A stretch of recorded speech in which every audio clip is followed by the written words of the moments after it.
Pemirsa, terima kasih Anda masih di Ajus Pagi bersama saya Bayu Pradana dan rekan saya Aya Nufus.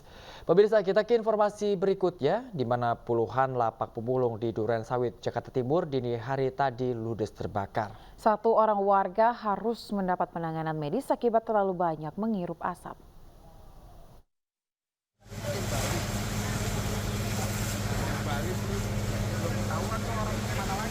Api dengan cepat membakar puluhan lapak pemulung di Jalan PTB Duren Sawit, Jakarta Timur.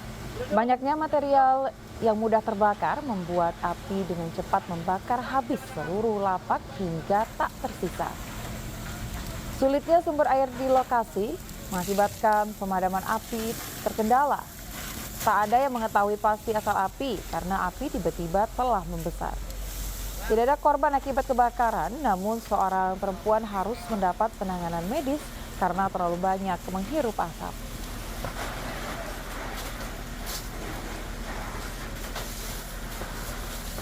Karena masih jauh, jalan masih cukup besar. Kalau luas area yang terbakar kira-kira berapa, Komandan? Nah, kita juga belum memastikan ya, karena lingkungan masih situasinya masih seperti ini ya. Jadi kita belum bisa lakukan luas area. Pemirsa, usai viral, sosialita peserta arisan 2,5 miliar ramai-ramai laporkan pajaknya. Iya, beberapa di antaranya bahkan baru mengurus nomor pokok wajib pajak atau NPWP setelah arisannya viral di media sosial.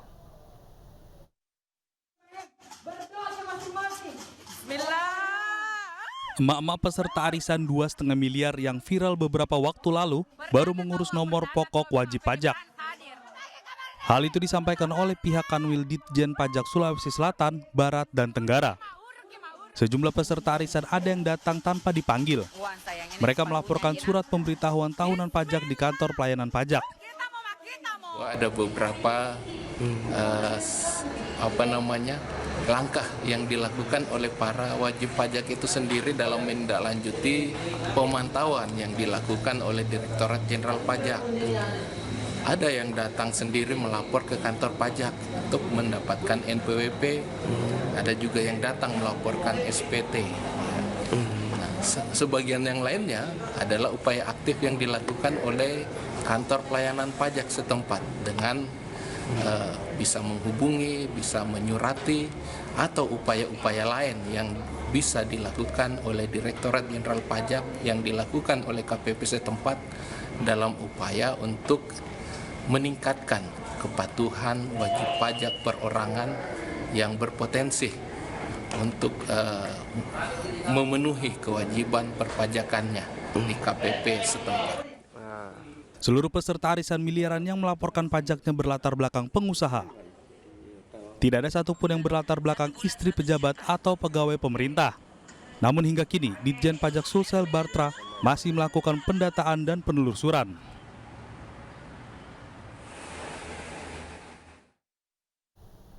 Polisi menangkap 3 warga Kota Malang yang menipu dengan menjual tiket konser Coldplay.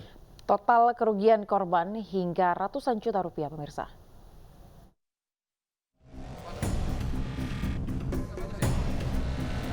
Inilah 3 penipu penjualan tiket konser Coldplay. 2 diantaranya adalah ibu bersama anak dan kekasih. Peran ketiganya sebagai penipu penjualan tiket dan penada hasil kejahatan. Proses lidik yang dilakukan oleh Polsek Beringing beserta tim, sehingga jelas sudah mengamankan 3 orang yang diduga melakukan tindak pidana penipuan dan penadahan terhadap penjualan tiket Coldplay. Mereka menjual tiket konser Coldplay dengan membeli akun Twitter yang telah terverifikasi menjual jasa tiket spesial band luar negeri. Banyak pengikutnya mereka pun menjual melalui akun tersebut. Para pemesan tiket diminta mentransfer uang sebesar 9,5 juta rupiah dan setelah mentransfer uang korban diblokir. 19 para korban yang kebanyakan berasal dari Jakarta melaporkan kasus penipuan ini ke Bareskrim Mabes Polri. Polisi mengamankan barang bukti buku tabungan, kartu ATM, sejumlah telepon genggam dan perhiasan emas. Atas perbuatannya, 3 tersangka diganjar pasal penipuan dan UU ITE dengan ancaman hukuman 6 tahun penjara dan denda maksimal 1 miliar rupiah. Dari Malang, Jawa Timur, Denny Irwansyah, iNews melaporkan.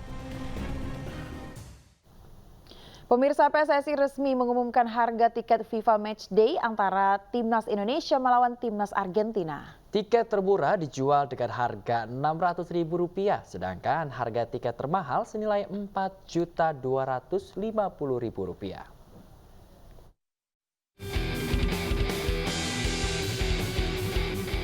PSSI akhirnya resmi mengumumkan harga dan tanggal penjualan tiket FIFA Matchday antara Timnas Indonesia melawan Timnas Argentina.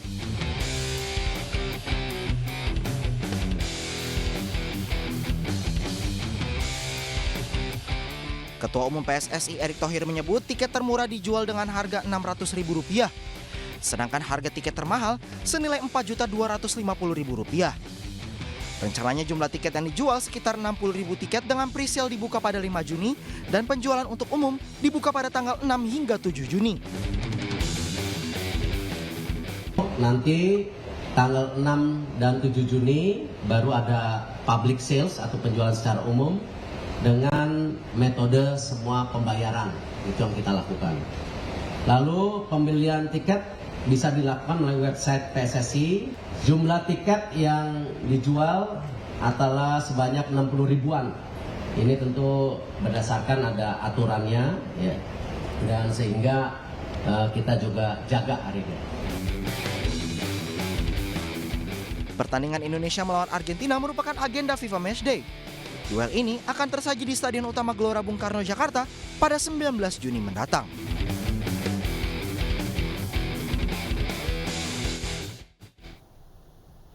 Pemirsa, Ketua DPP Partai Perindo DKI Jakarta Effendi Syahputra mendukung penuh 3 capaian target keputusan PSSI. Dengan target tersebut, Timnas Indonesia dapat berfokus dalam kemajuan persepak bolaan Indonesia. Dalam Kongres Biasa PSSI terdapat 3 keputusan penting, yakni terkait rancangan sepak bola berprestasi, sepak bola yang memperhatikan komersial, dan skema target capaian Timnas Indonesia. Menanggapi hasil putusan Kongres tersebut, Effendi Syahputra, Ketua DPW Partai Perindo DKI Jakarta, mendukung penuh pembagian 3 capaian PSSI untuk kemajuan dunia persepak bolaan Indonesia.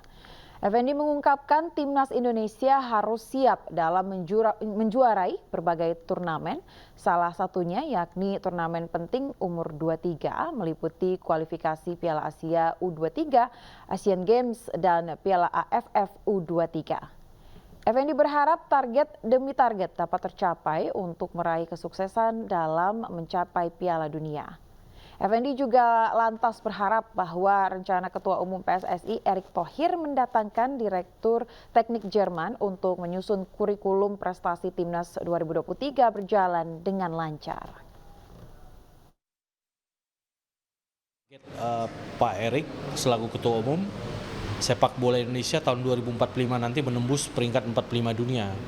Dan saya pikir ini sebuah ambisi yang prestisius luar biasa, yang perlu kerja keras ya. Karena untuk mewujudkan 3 hal itu, terutama soal peningkatan timnas, maka Pak Erick ingin membentuk timnas dari usia muda sampai timnas senior, ikut berpartisipasi di semua event-event internasional FIFA Matchday, dan melawan tim-tim yang kapasitas dan rankingnya di atas Indonesia, sehingga bisa mengatrol peringkat Indonesia di ranking FIFA. Kemudian secara komersialisasi juga Pak Erick ingin memulai komersialisasi sepak bola, sehingga sepak bola sekarang tidak hanya menjadi hiburan masyarakat semata, tapi bergerak menjadi industri bisnis yang baru menuju sepak bola yang lebih maju ke depan. Kemudian Ya pemirsa, informasi tadi sekaligus menutup iNews pagi hari ini. Tayangan iNews dapat Anda saksikan di YouTube @official_iNews dan jangan lupa untuk subscribe. Mewakili kerabat kerja yang bertugas pemirsa, saya Aya Nufus. Dan saya Bayu Pradana, pamit undur diri. Terima kasih pemirsa, selamat pagi dan sampai jumpa.